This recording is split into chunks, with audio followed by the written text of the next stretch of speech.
All right, guys, it's time for the Next Level Guy Show, a men's interview, interest, and improvement-focused podcast featuring interviews with the greats from all industries to help you better your life. Each week, a new episode features an interview with one of the greats, covering all aspects of their story, from life hacks to tips and protocols that have allowed them to live life on the next level. We then highlight concrete action steps that you can use to improve your life. And now, your host, Ian Dawson Mackay.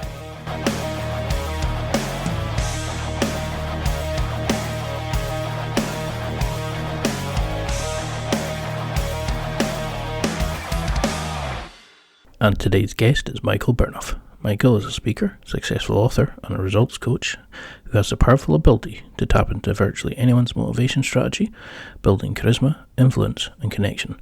He's a master practitioner of Neuro-Linguistic Programming, otherwise known as NLP. He's known for showing people how to get results, increase their lifestyle, and improve their physical health and confidence. Michael's passion is to share his communication and transformation strategies with others. And in this interview, we discuss why being average sucks and how you need to level up your average to achieve your dreams.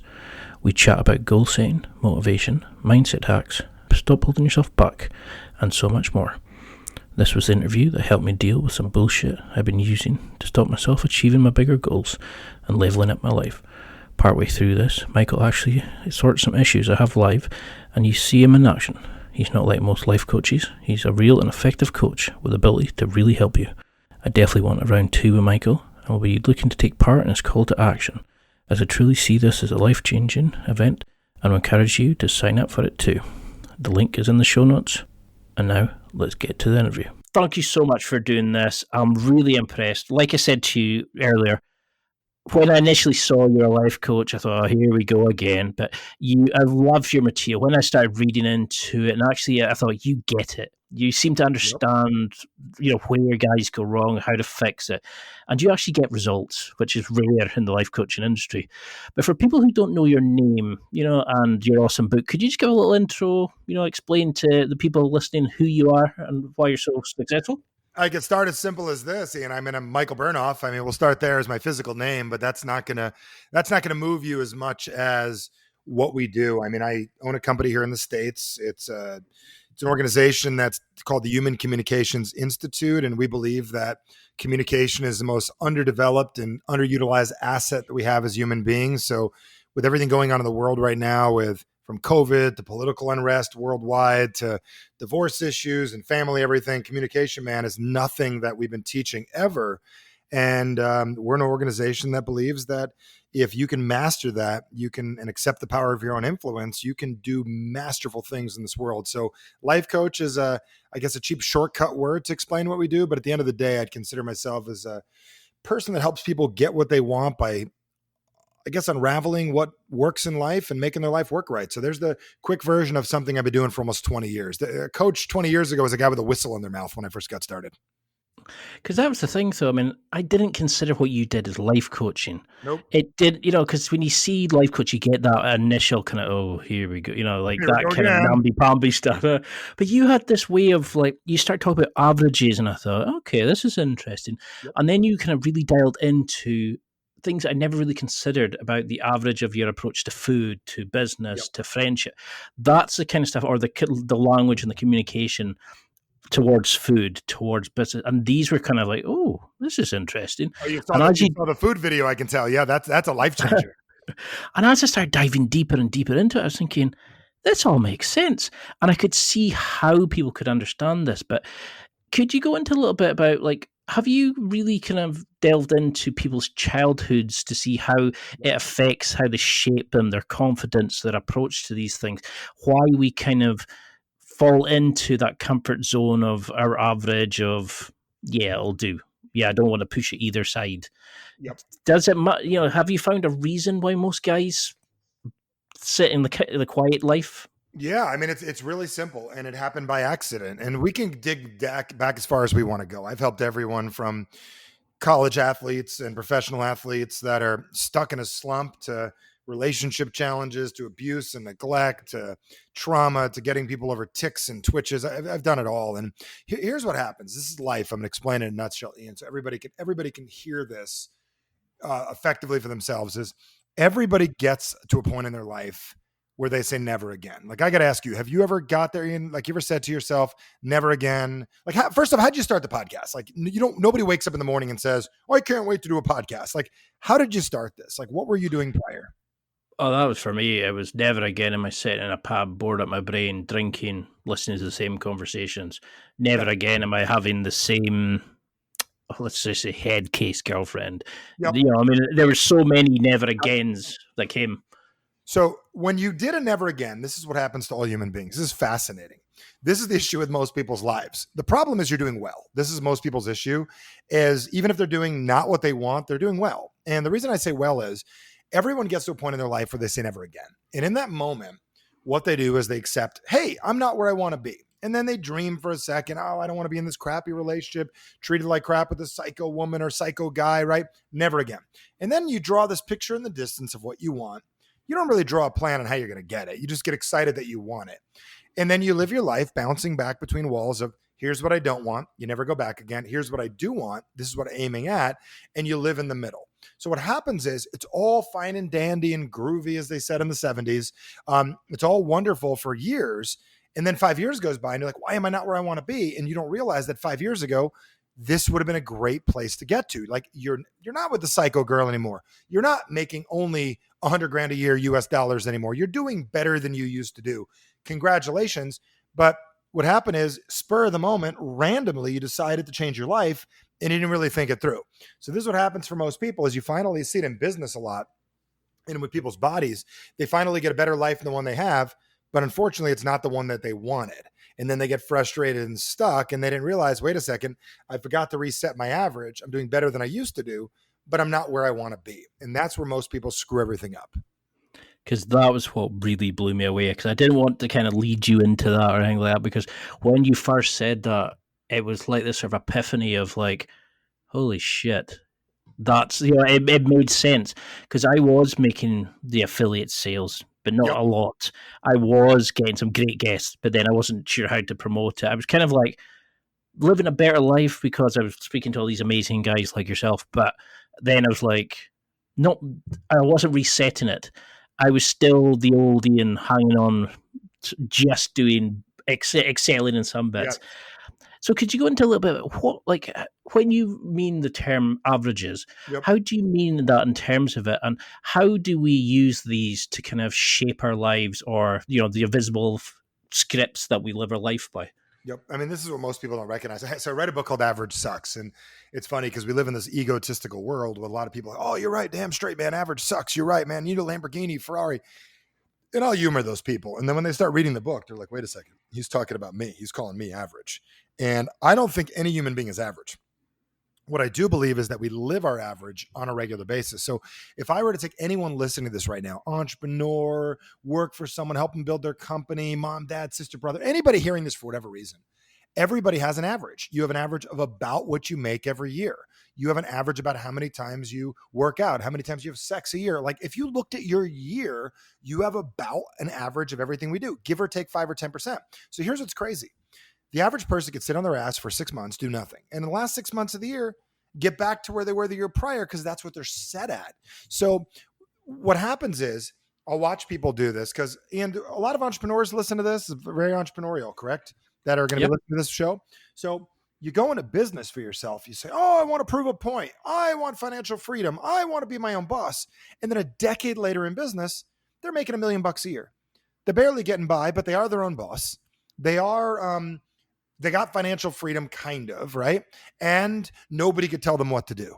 The problem is they forgot to reset themselves and to build a profitable company that helps them have a lifestyle. They forgot about that, but they got the freedom and they forgot what they wanted. So when I talk about this, is we build boxes for ourselves. And how in depth do you want me to go with this? Because I could take the listener right now to a place where they can literally see and feel and understand that feeling they get, why it is that they're willing to do this and not willing to do that. How deep do you want me to go down? Yeah, go for it. Because that's one of the other things I want to know is, like, why do we enjoy that comfort zone, that feeling of yeah, that's okay. You know, why, like about fear and everything, because I mean, it'll probably answer a lot of the questions No I've got. such thing as fear, man.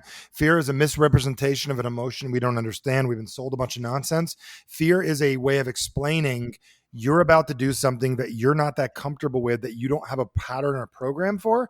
And because of that, your brain sends in an emotion that we call fear, but it really is just an uncertainty that we have with our current situation. So we got to be really clear the difference between fear and I haven't been there before.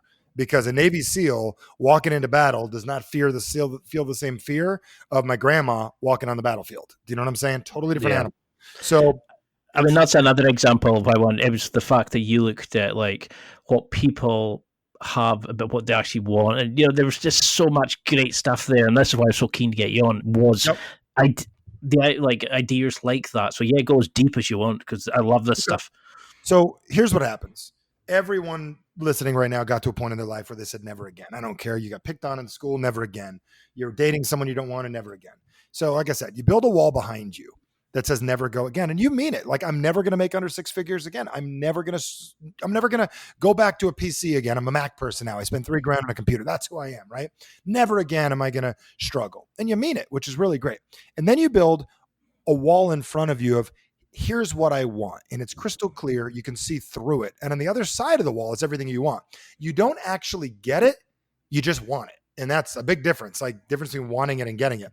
To the right of you, you build, and this is interesting. If you hold up your right hand and you remember this, our need to be right is to facilitate an identity. So here's most people's identity in this world. You have the identity of a person that wants this, doesn't want that. And there's your identity. And like, how do you explain yourself at dinner parties? At dinner parties, who are you? I'm the guy that wants to be a millionaire. I'm a guy that used to settle in relationships. I'm the guy that's working and building a business. You don't actually get what you want. You build it. So to the right of you, you got your identity. And to the left, this is what's fascinating, is you acquire people to be in your script and in your play, right? So you get human beings, friends and families and relatives and books and people and mentors and courses. You get the appropriate amount of people to remind you of who you are. Some piss you off and excite you, some motivate you and encourage you, and some just to remind you, you're Ian, you're Michael, this is who you are. You don't actually get what you want, but you're the guy that's on your way to one day getting there, but you don't actually get it. Most people don't realize that our relationships, our identity, our wants, and our dislikes are called our average. And that's a box that we live in. The question is, did you really think it through? Or were you pissed off one night in a drunken stupor and you got mad and said, I'm done with this shit. And you said you were going to change it. And most people pick the life they want in a moment they're pissed off. And I'm going to tell you, both our cultures where we're from, you and I can know how to get pissed, right? Oh yeah. Big time. Let's stereotype, right? Well, I mean, so where do you find that comes from? I mean, where do you find the acceptance for that comes from? Is it that we are brought up in a society where we're taught not to do X, Y, Z? Is it parental? Is it environmental? Nope. It's human. It's this. Here's why we don't do it.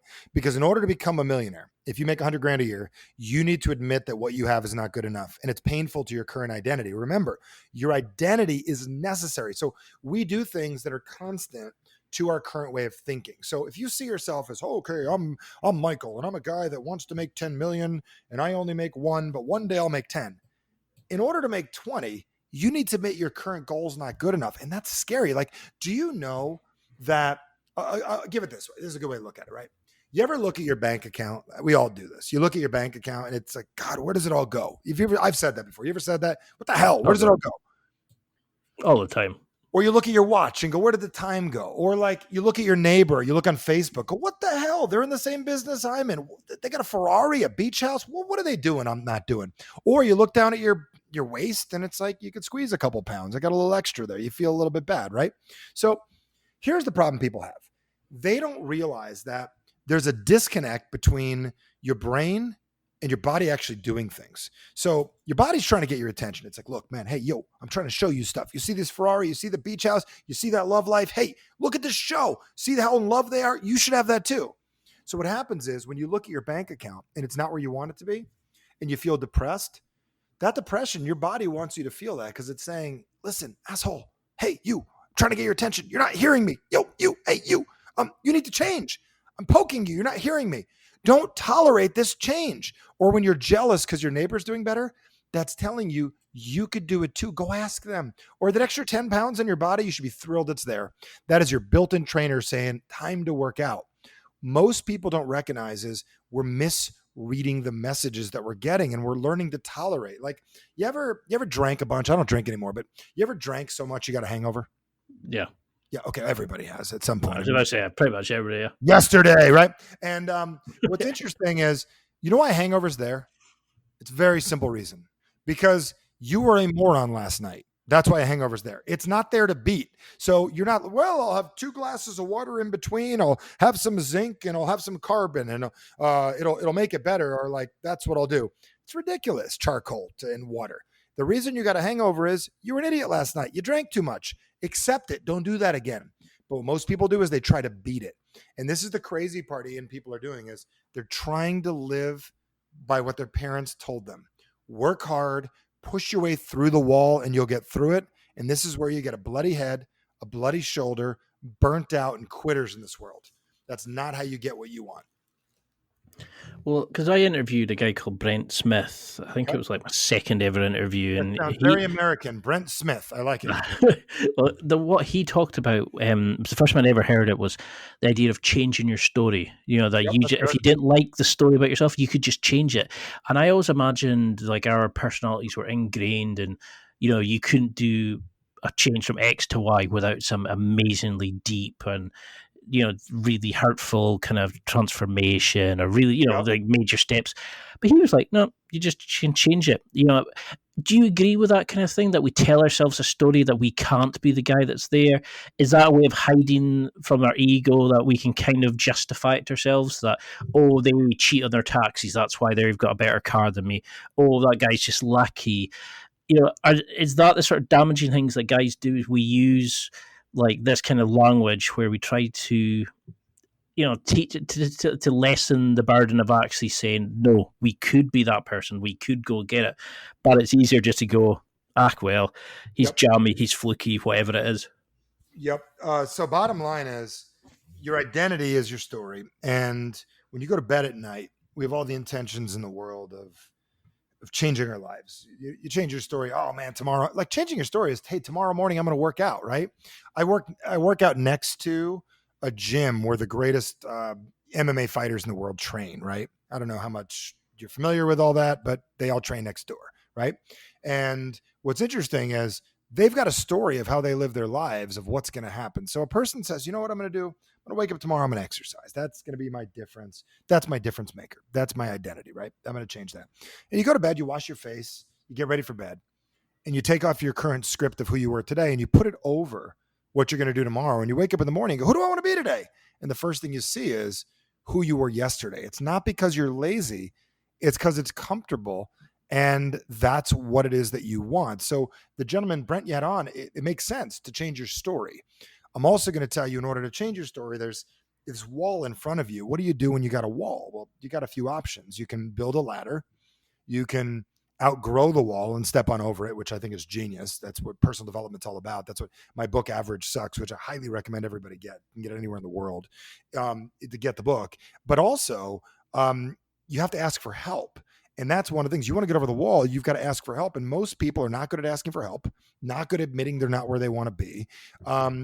They've sold themselves that things are okay with where they're at. And they've got a story, and they love their story because, man, what a great story this is going to be, how I'm going to pull it off. It's not that attractive. Like, hey, here's Jim. He took a course. He read something in a book and he got better and he changed his life. That's not as sexy as his brother got shot and his brother got beat up and he had all these problems and all these issues and he finally got over it. It's like we're waiting for drama so Spielberg can come make a movie about us, instead of saying, wait a second, I want to get good at bowling. I'll take a class on bowling. I'll get better at bowling and I'll be better than most people. Most people don't get it. So how quickly can somebody change? Now, I've always been looking at these courses and they're like 6 weeks, 2 months. And then this Brent Smith, saying you could do it almost instantly. You just change what you identified. Which way do you lean? Do we change? Everyone changes their life immediately when they're ready. And like, let's play with this real quick. Tell me an area of your life you'd love to shift. Just now, I'd like to do the podcast full time, but currently working as well. Okay, very good. So your current identity is a guy that delivers an incredible podcast, but also delivers an incredible job at work, correct? I would maybe not use incredible, but well, if your employer's listening, or we have to make sure to do that, right? But best in the world, the best in the world renowned at what we do. Okay, so you love to do this full time. That's a big step, correct? So my question is, if you do that, how are things different if you do that? I mean, at the moment, I'm living both lives separately. I'm having to alternate between the two, but they merge together. And it would be, I could just eliminate that, what I feel is like a pretense version of myself. Okay. So you got a job that pays the bills, correct? Yeah. And the language you have around it is, I'm not enjoying this as much as I should. I want to do the podcast full time. I want to get out of this and get rid of my job, correct? Yeah. I mean, I like the work and all that, but the podcast is where I get my true joy from. Very good. So have you ever considered that your job and your work is your venture capitalist to help you build your business? Have you ever really thought of it that way and used that exact terminology, that this is my venture capitalist that is going to invest in me to allow me to build this podcast? Have you looked at it that way? Because I'm just going to ask you to think about that. If it was a 1-year venture capitalist that's going to pay you what you make as a salary for a year, how would you allocate those funds?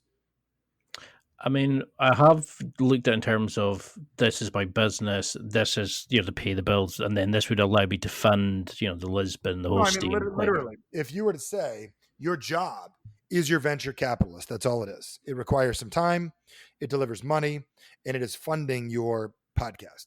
Do you look at it that way? In times, not always. It's like two different entities. What if you literally said it was all one? Listen, for the next year, my podcast is being funded by this wonderful company that is paying bills and allowing me to do this. If you looked at it that way and you gave it a time frame, and this is the part people don't recognize, is you don't have to change because you got this thing working right now. And the thing is, you love the illusion of one day you could do it. The problem is, if you were to go full time, there's a possibility you may not be able to pull it off. Am I correct? There's a possibility, right? Yeah. And it scares you, that possibility, doesn't it?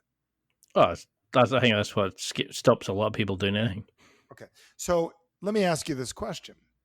Do you have a lot of experience with doing a podcast all by itself with no other job? No. Okay. So you're asking yourself to do something you've never done before. Mm-hmm. So of course it's uncomfortable, correct? Yeah. So let me ask you this. Is it that you can't do it, or is it that you're not ready yet? It's the fear of, how to fund it and all that kind of stuff. But I've never done it before. Okay, very good. So who says you have to do the podcast full time?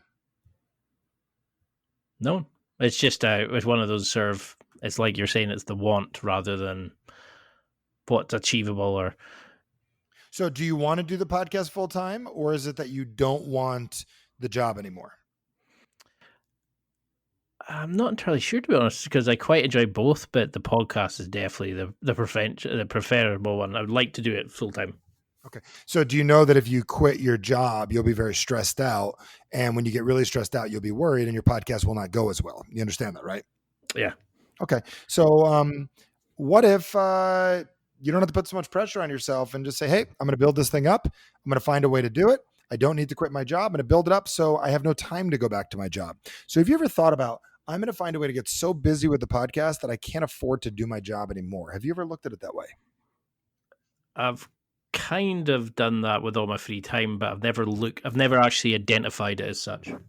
Okay. How would that change things if you did?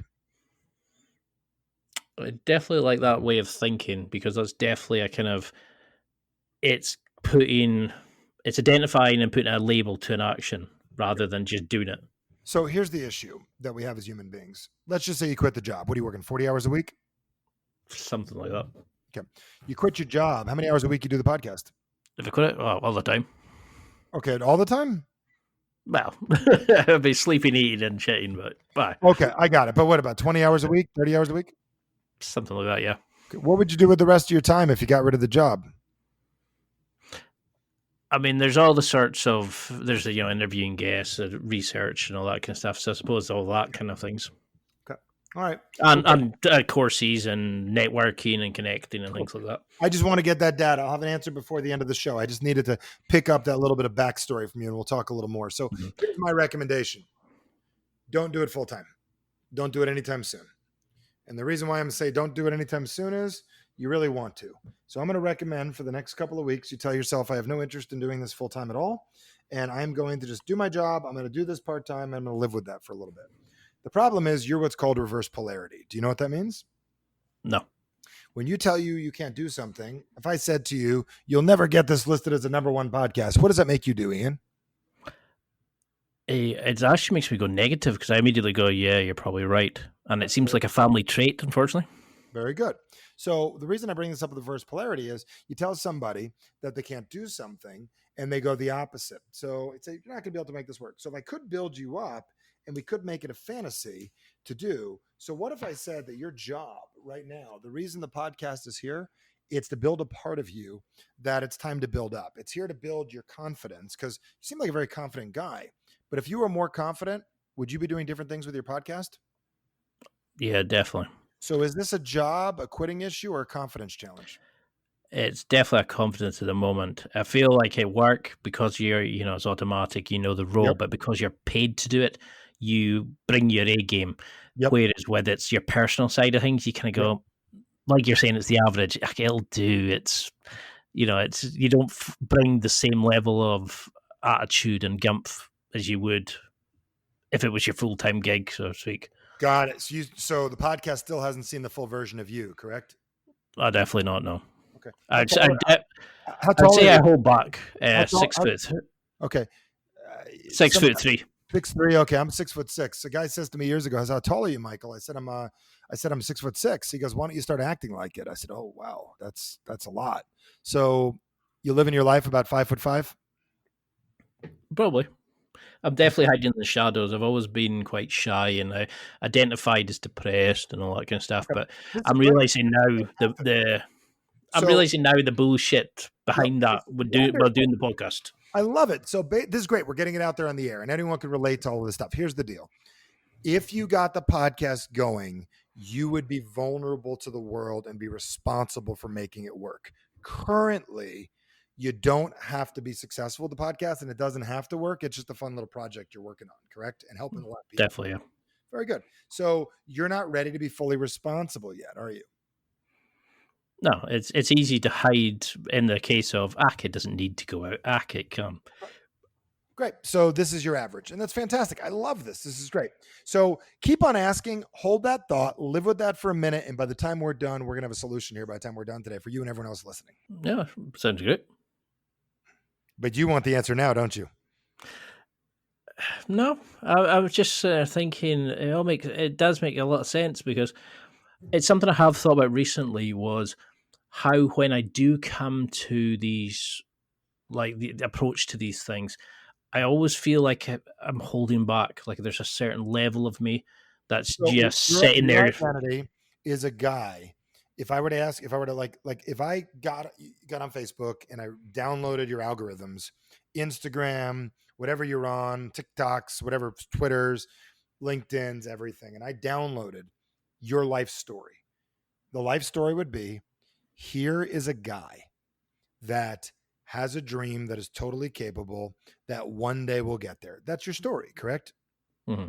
So for me, in the opening of my book, I tell an interesting story. I don't know how big in your part of the world ice hockey is, but I grew up playing ice hockey being from North America, right? And ice hockey is a game that I played as a kid and I got out there. I could have been anybody I want. All jobs are available. Forward, defense, no different than football, soccer, right? Forward, defense, center, all available, right? Goalie. Mm-hmm. Well, I got out there and I was uncomfortable and nervous and scared little kid. So I just played defense. I was a big guy. I hid behind, I could hit you, right? Even I didn't do that great. And I spent my whole life never scoring goals. I could shoot hard, but I never scored. I played all through high school and I loved it.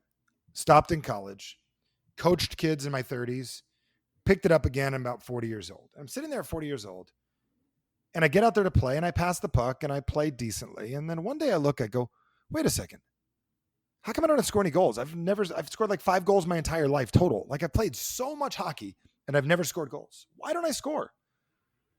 And then I realized, well, that's not my script. I don't score goals. That's not what I do. And then I asked myself a question. Who do I know that scores? I remember this kid I went to hockey camp with, this kid Jack. And Jack, you know what he did? He put the puck past the goalie. I never thought about that as my plan. As silly as that sounds, I wanted to score goals. He just put the puck where the goalie wasn't. Silly as that sounds. So the next shift I went out and I said, you know what, let me do what he would do.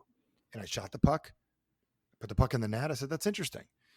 And then over the next couple of weeks, I started scoring a goal a game, then a couple goals a game. And I started rewiring my identity. 3 years later, I score goals all the time, 2-3 goals every single game. I'm playing with better people than I played with when I was a kid. I literally changed what my story is. So currently, no different than this Brent guy that you spoke with, your current reality, like everybody's, is one day I'll get there. And that's what I'll do. And we love that story. We love that framing for our lives because it gives us the current reality we have. The challenge is we have carnage in our lives. But here's the difference, what I'm going to explain. Instead of writing the story, what's on the other side of the wall? So instead of asking yourself this question, how old are you right now, Ian? 37. Okay, 37 years old. We're about the same age. I'm 42. I'm on a podcast this got Brad months ago. And I said, Brad, what are you going to do? And he's like, after a COVID thing, I got to restart my life and blah, blah, blah. And he's thinking, he's 46 years old. And he's thinking like a 24-year-old, like the guy that started his business. And then I ask this question. Ian, what is a 37-year-old guy that has a podcast, that has had incredible guests on, that is really, really great at his job, that's traveled around the world, that's invested with people, that's done this, that's read that, that's learned things he's learned in his life? What can that guy do? And my question is, when is the last time you've let who you are today, the guy that got out of relationships he shouldn't have been in, the guy that did fitness things that most people haven't done, the guy that read books, the guy that's done stuff, the guy that had the courage to get me on this podcast today and reach out and ask, what can that 37-year-old man do? The problem is you're trying to make decisions as like an 11-year-old boy. I could never get my book done. Average sucks, dude. 9 years. I couldn't. Ask me why I couldn't get the book done. Go ahead and ask me. And just ask, why couldn't I get the book done? So why do you think you couldn't get the book done? You know why? Because I wasn't an author. The other reason I couldn't get done is a 9-year-old boy was trying to write the book, a kid with attention deficit issues, a kid that had insecurities, a kid that wasn't good asking for help, and a grown man that was going to figure it out, and I was going to figure it out on my own, and I was going to do it. And then one day I looked in the mirror and go, wait a second. What does a 41-year-old man do that's traveled around the world, spoken to over 1 million people about what he does in 20 years, hundreds of thousands of people taking his programs, it's made $75 million in sales doing what he does. What can that guy do? And you know what that guy did? He actually asked his wife for help. Over the next day, I said, hey, Deborah, will you help me with this? I'd like you to read this and give me your feedback. Why wouldn't I ask her? She knows how to finish things. I was just avoiding asking for help. 4 days later, the publisher gets the book. And right now, we've sold 8,000 copies of the book in its first 6 weeks out. The reason I'm bringing that up to you is, and people love it, they're finishing it. It's incredible. I want you to ask yourself a question. Which story are you playing? And for me, who's running your life? Is it an outdated Ian or is it the current Ian? Who's really making the decisions? It's really funny because before I found your stuff, I actually was wondering, I felt like my old childhood self, the one that got bullied, the shy one, the one that was in awe of my older brother who was more That outgoing. guy. You know, I felt I could identify habits and go, geez, that's from XYZ, or that's from that issue or that thing. And that kind of hit home. And then when I noticed you talking about that in an episode, when I researched you, I thought, oh, that's interesting, because that's what I feel like. Like, I sometimes feel at work like I'm sitting here going to get caught out. Like I was going, what the hell am I doing here? Even though I've got years of experience and I've done this job for years, like experience and stuff, I still feel like the 18-year-old who's just starting and everybody else is much more experienced. It's a weird way, but yeah. And then I think you kind of like made me understand that when I listened to you with your experience of it. And I definitely feel like I'm the bullied version of myself, the little kid who always wanted more but never knew how to go about it, lives my life on a daily basis. And I think that's why I kind of live in the shadows, or can always hold myself back at certain points. Are you still that guy anymore or not? Is that you, or are you playing the part of that guy? Definitely playing the role of it at the moment. It's the comfortable one to fall into. Okay. So up till now, you've lied to yourself, correct? Oh yeah. But we don't use that terminology with ourselves. Say you change your life. You say up till now, like it's kind of funny. I work with a lot of alcoholics, right? And I always say there's a 12-step program. Well, step 13 is to say, I spent years of my life living the way I didn't want to live. That's step 13. Put it in the past. So here's the question. Up till now, I've been playing smaller than I needed to. Over the next few months, I'm going to start playing bigger in different areas. If you started languaging yourself that way, you understand how that's going to change things. Up till now, I've put this podcast thing on the back burner. Up till now, I've told myself, I don't know when I'm going to go full time. Currently, I'm going to find ways to get very serious about that. When you start languaging your nervous system, see, everything comes down to how do we store information in our head based on timelines, past, present, and future.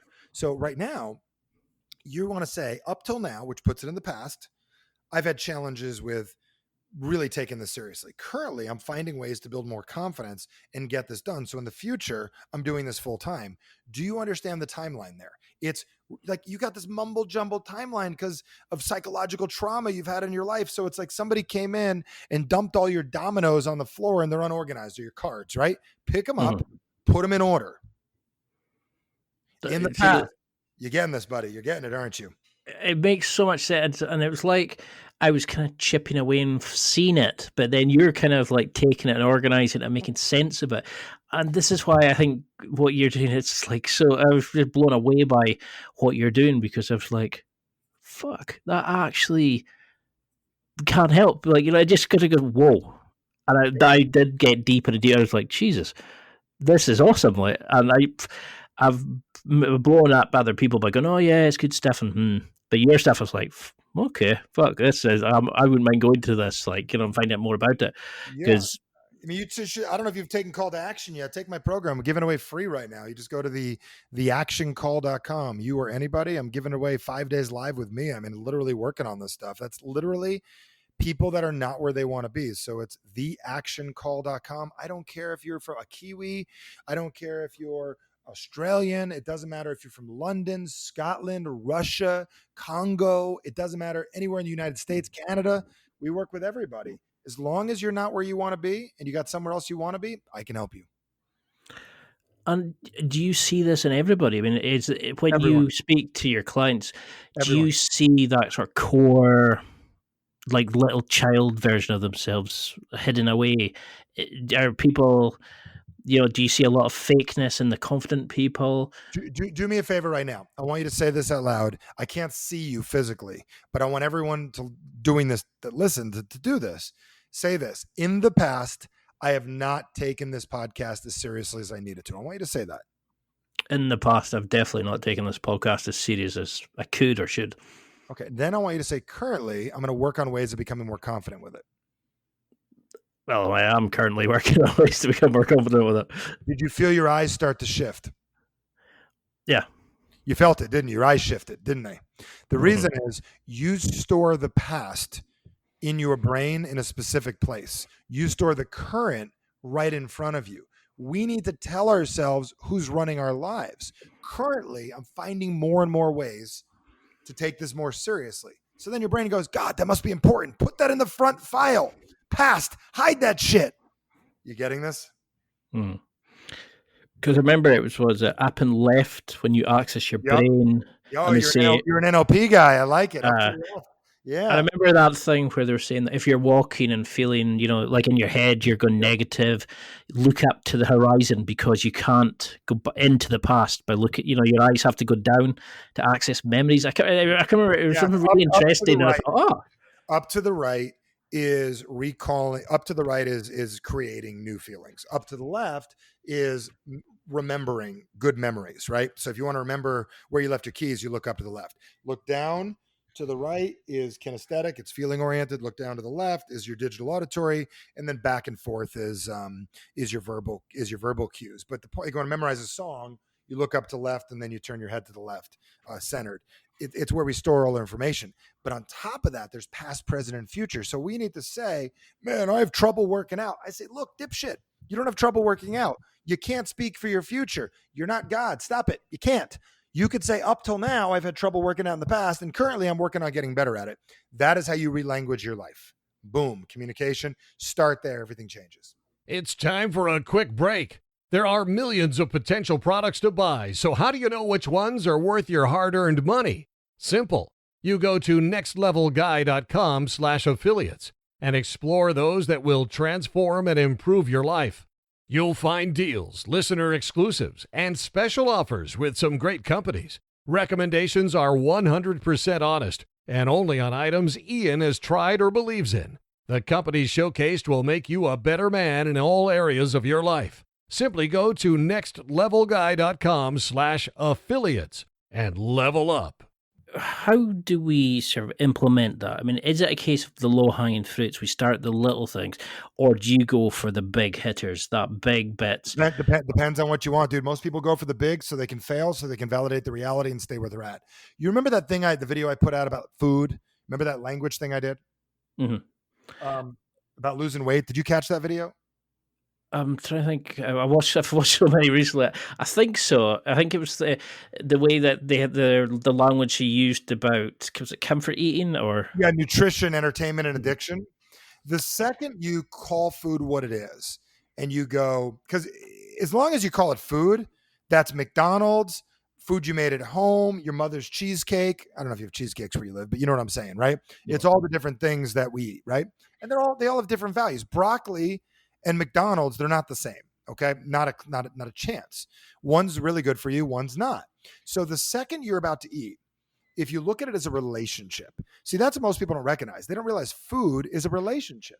If you're going to put it inside of you for years, you should probably know where it's from, what its intentions are with you. So I ask the question, what are your intentions with me?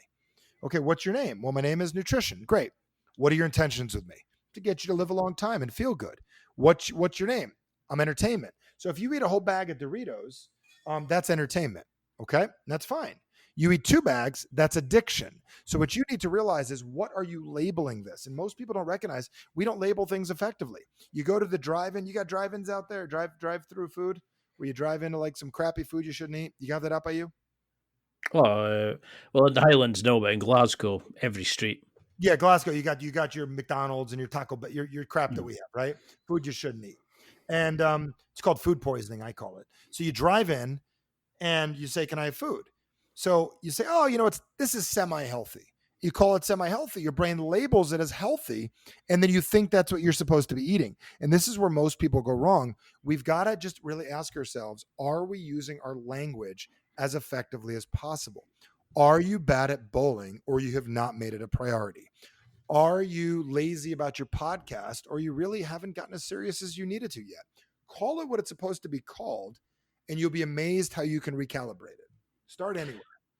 Yeah, because I was very interested in the way that, like, we always kind of identify, it's like humans love telling a story, so we had to identify it by making it personal to kind of understand it, but we actually then beat ourselves up where we're not actually looking at it as like a positive or a confidence way of doing it. And yeah, that's really interesting the way you kind of shaped it. So how do we work on like the internal thoughts, like the thoughts that come in, the internal chart that we have? How do we catch the language we're using? What kind of keywords should we be? I like, the first thing I do is I just start with in the past. In the past, I've had a challenge with attention. I'm currently working on it.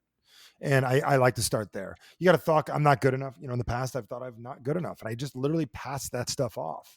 So, and I'm going to tell you, that is one of the greatest places to start. As simple as that is, I got 100,000 other ideas. You could change the vocals in your head. You could change the tone. You could do a bunch of stuff. But if you're not willing to do what I said, it's like Mr. Miyagi, wax on, wax off Karate Kid. And I know you remember that movie. I'm not going to teach you anything else. And that's where I start with people. My book explains so many techniques. Part of it is taking responsibility for your language. So let me ask you a question.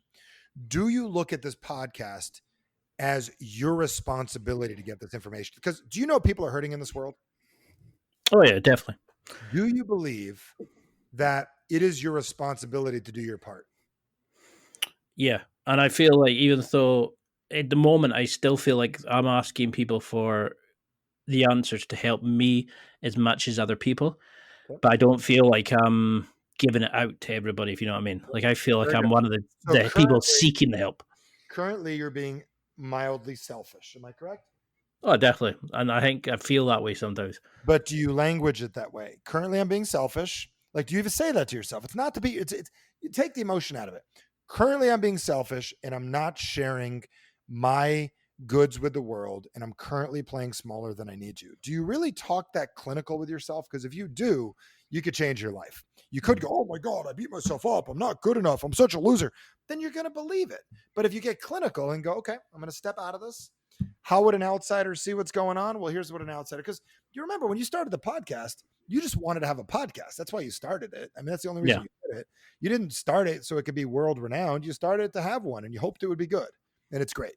So congratulations. But you forgot to update your plan.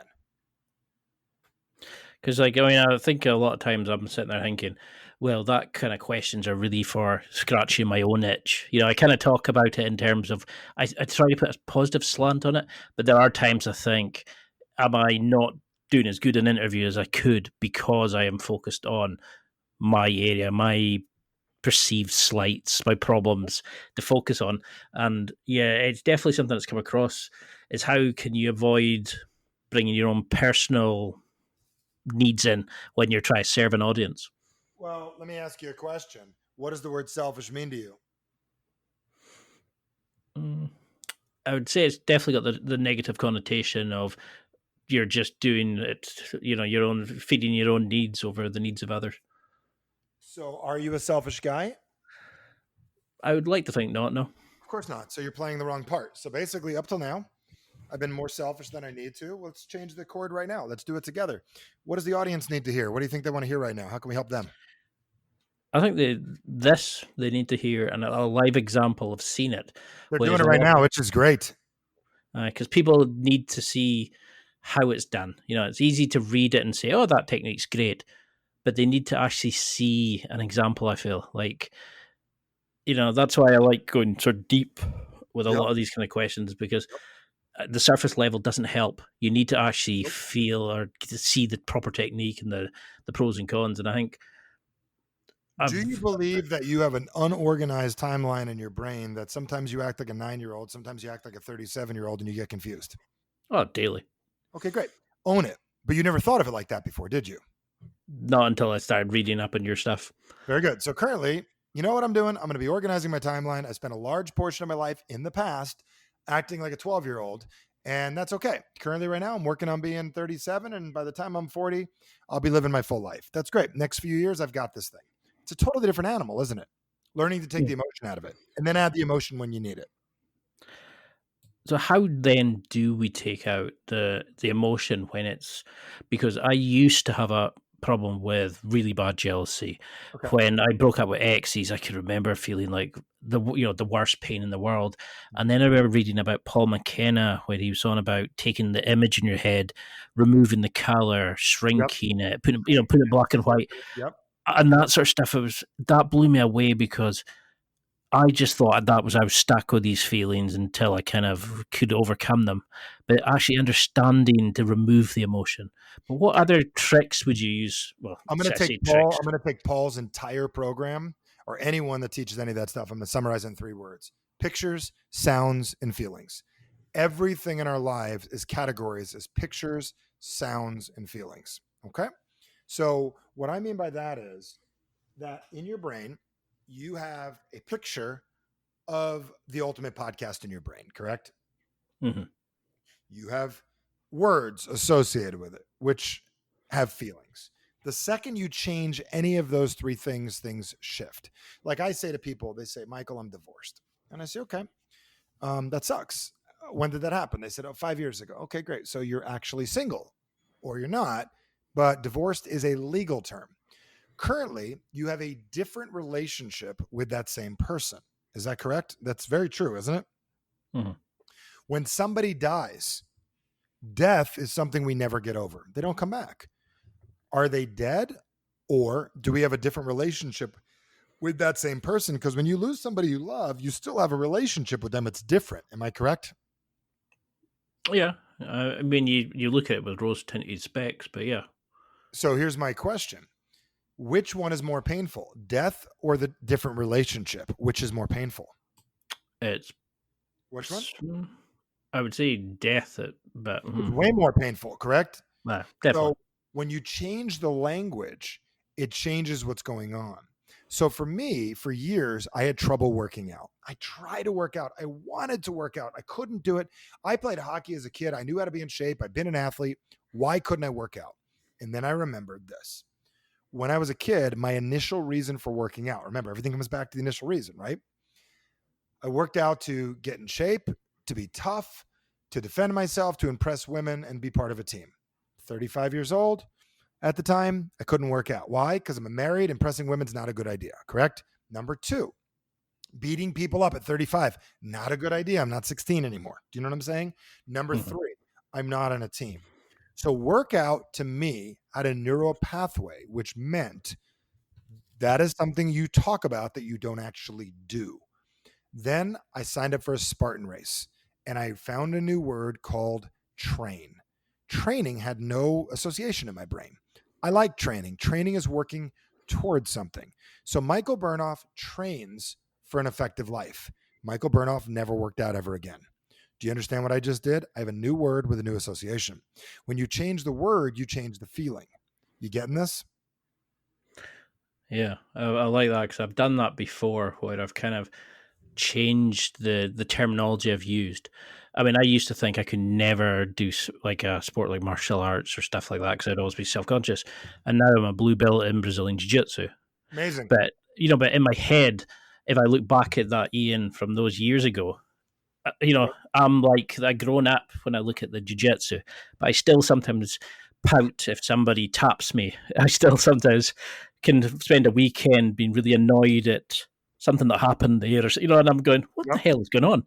And then I'll go into my job, my 30, my really high paid job, dealing with really sort of sensitive and confidential issues, and I'm like, how can I combine that two people? How can I be that sort, or still be jealous or like because resentful? The jiu-jitsu guy, the blue belt, doesn't show up at work, correct?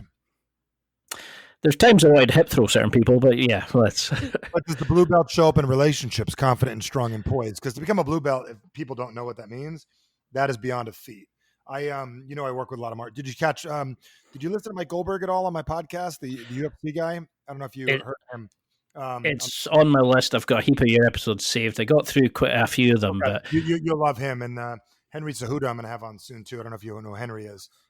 He's phenomenal, featherweight guy. And the point is, as a blue belt, what can that guy do? But most people don't recognize that we have many different parts of ourselves, and the wrong version of us shows up at the wrong time. So your 6-year-old boy shows up in relationships instead of your blue belt. It's kind of an issue, isn't it? Then sometimes you're the right. So we all have like 4 or 5 personalities that we have. I talk about this in my core strength event, and we have to use the right part of us at the right time to pull off what we need. It's all about transitions. So when we're going through this stage, how do you kind of monitor it? How do you analyze it? Are there apps you use? Do you like chest data? Is this just like a personal kind of feeling? Like how do we know? You're overthinking the whole thing. Bottom line is definitely this. The second you change your life is you accept you're not where you want to be. You look in the mirror, go, fuck it, I'm not where I want to be. That's it. Start there. That's it. Literally as simple as that. And I mean, really mean it. I'm not where I want to be. Congratulations. Up till now, I have not lived my life the way I want to live it. And you just got to accept that. Number 2 is you got to answer the question, what do you want? Now, it's not about goal setting. It's literally, what do you want? And then you got to ask yourself the magic question, what price am I willing to pay? And that is the question you have not asked yourself yet. Because the price you have to pay currently to go full time in this podcast is a very painful price. Do you understand? You're not really willing to pay that one right now. So great, but you have to know what the price is to see if you're willing to pay it. And that's when I couldn't get my book done. There was a big price I had to pay. I had to be willing that currently in my life, I could control my life. I had a group of people. I worked with a few 10, 20, 30,000 people a year. I controlled the environment. They came to my courses. I knew kind of who they were. Then when I get the book out, average sucks. Shit, it's everywhere. It's in India. People are buying it in India. People are buying it in Scotland. People are buying it in every city in London. They're buying it in Germany. Russians are buying the book. It's crazy. It's everywhere. I'm vulnerable now. Am I willing to pay the price that people aren't going to like me? So I went from 99.9% success rate in my little pond to, what if it doesn't work? And guess what? you got to put yourself out there and you got to ask yourself, are you willing to pay the price? Because that makes a lot of sense. Because when I first started, I was like getting some good feedback, and then I interviewed a guy called Elliot Hills, and he put it onto his YouTube channel as well. And I remember there was all these comments, and people going, "Oh, great, a Scottish podcaster," and "Oh, he's really good." And then there was like maybe three were like, "I don't like this guy," or "He's really too shy," or something. And I remember those were the ones that really hit me, not the thousands coming to my site from him and or the amazing people I've interviewed. And I think that's the thing. Is I've hidden back. It's not that I'm not good at social media, like I'm telling myself.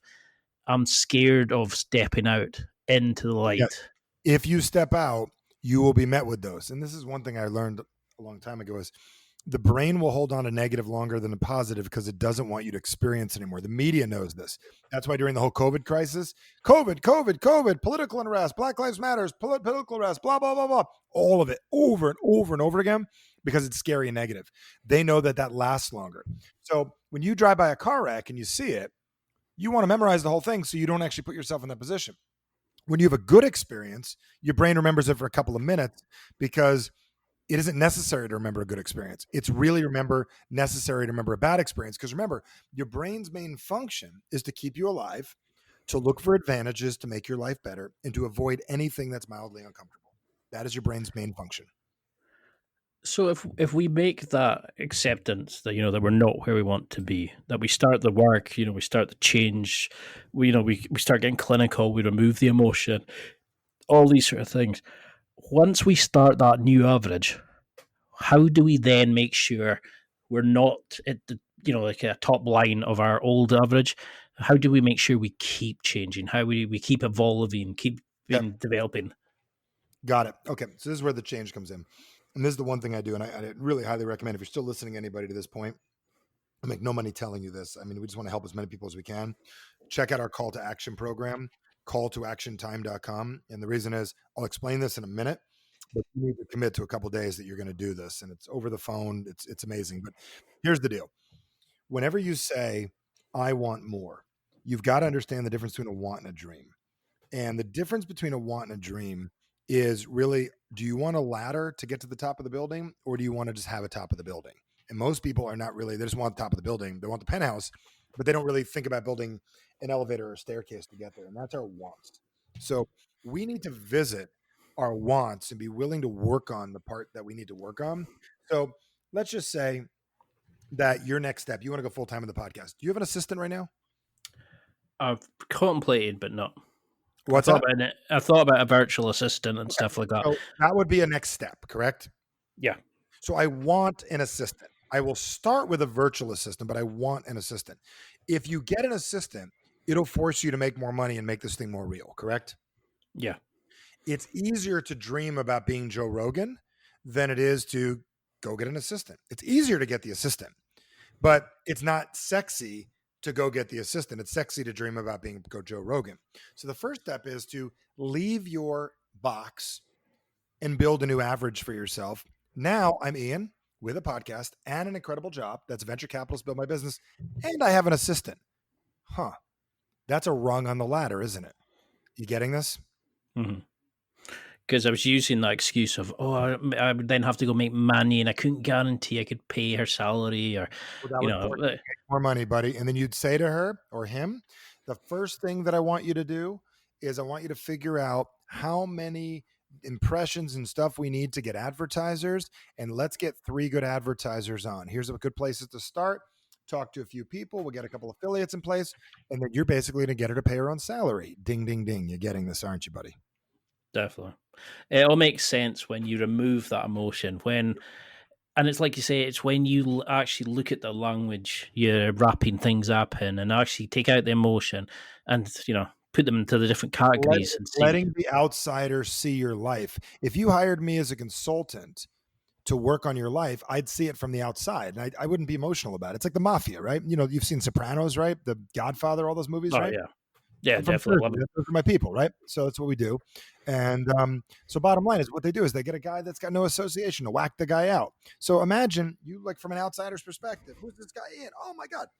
He's got this great accent. He's got great guests. He's got a great name for a show. He's incredible. He's got the money to fund it. This guy's incredible. That's what an outsider would say.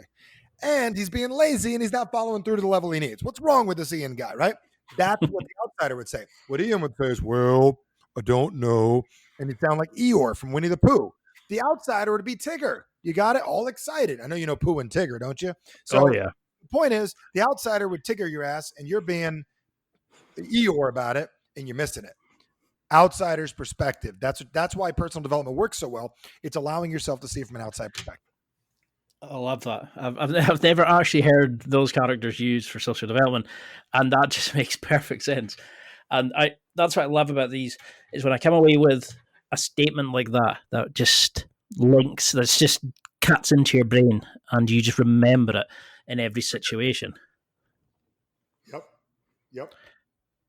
That just blew me away. I was just in there just now going, Jesus, that's just like every time I do something, I'm like, is it a Tigger or an E or this is why I was blown away by your material. It's we've barely touched the surface. I mean, I would love to go in for another 3 or 4 hours on this stuff. We're gonna have to do another one of these because I feel like we're just touching the surface. I mean, I know we're just coming up to the hour just now, but I mean, when you're sort of looking back at this, has the book helped you in any other way kind of come to terms with something, another version, like another previous average that you were holding on to that you hadn't sort of averaged up?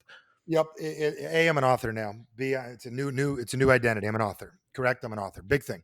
Mm-hmm. My buddy Tucker Max helped me get the book done. I don't know if you know Tucker Max with Scribe Media. Oh yeah, the asshole. What do you call him? He calls himself the asshole or something. Yeah, the white assholes win or whatever it is, and they serve beer in hell. And yeah, that's it. The beer in hell. And I've got his book somewhere. He's a nice guy. He's married. He's got a bunch of kids. One of my dear friends, right? And never thought you'd have kids after reading that book. I know, but we all grow up. We all grow up. Like, his wife's amazing, and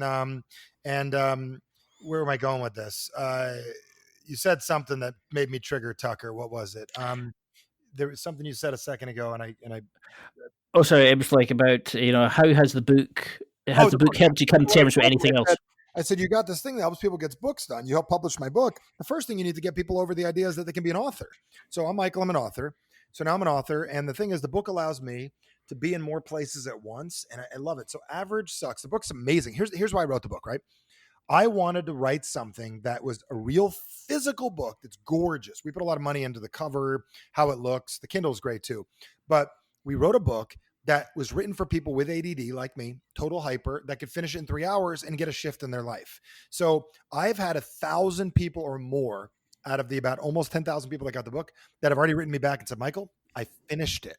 How many people do you know that finish a book? They're finishing it in 3 hours. And it's not short. It's a couple hundred pages, right?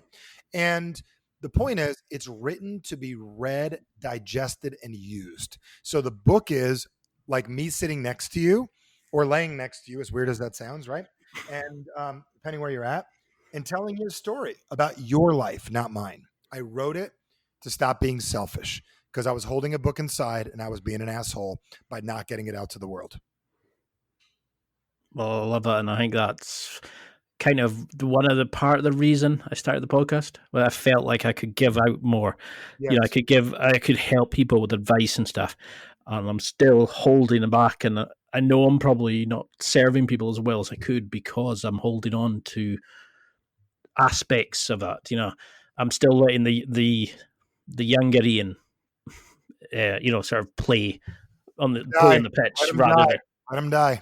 Because I see that myself sometimes going, yeah, that's the old version of me, or that's the childish version. I can catch myself sometimes, and I've noticed I've definitely kind of analyzed things a lot more since I've started reading your stuff.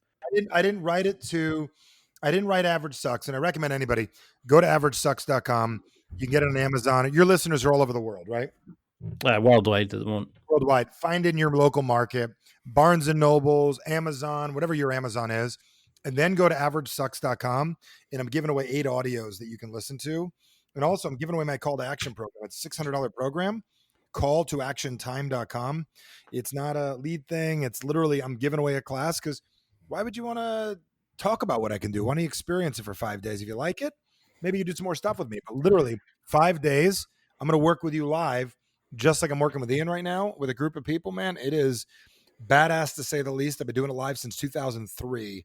And the only success story it's missing is all of your guys's.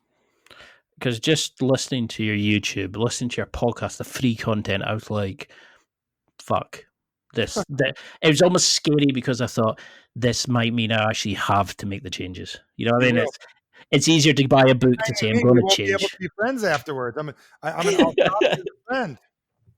Oh no! I mean, if you're willing to tackle my BS, you're in for a long ride. Like, yep. But well, we've definitely got to round two because I know we're coming to an hour. But I mean, how do people find you on the social media? You know, because I feel like we've just kind of started tapping into it, and there's so many offset questions about this I need to ask.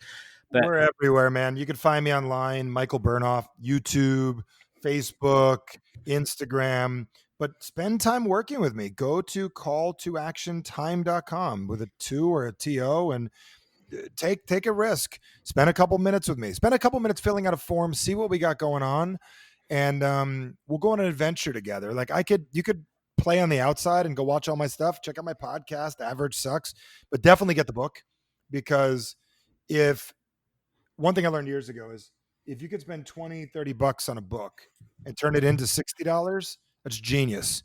Most people could turn it into $6,000 in happiness, better quality of life, and money in 90 days.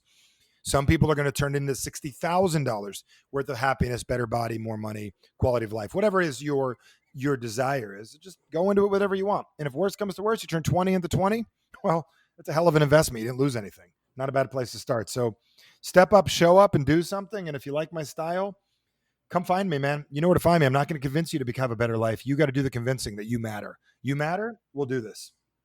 And I know a lot of people are going to take you up on that, because I'm sitting here speechless thinking you've just kind of unraveled a lot of shit that I was holding on to because it let me play small, play safe. Yep. Yeah, we can't do that anymore, dude. Listen, I got an angel of death on my right shoulder, and one on my left and one on my right. I have no angel. I have the happiness and the light in front of me. You look back, you're going to die. See, everyone's like, oh my God, Corona. Dude, Corona's not scary. You know what's scary? Birth. Birth means you will die. Do you understand? So we only have much time on this earth. So birth is guaranteed death. Do you understand? We will die. So stop being scared of Corona. Stop being scared of business. I'd be scared of birth. Birth will kill you. Do you understand what I just said? You second you're born, the clock started. And dude, I think we forget that. Yep. Clock's ticking, buddy. And I have no idea when. Look to your left, angel of death. Look to your right, angel of death. Get going.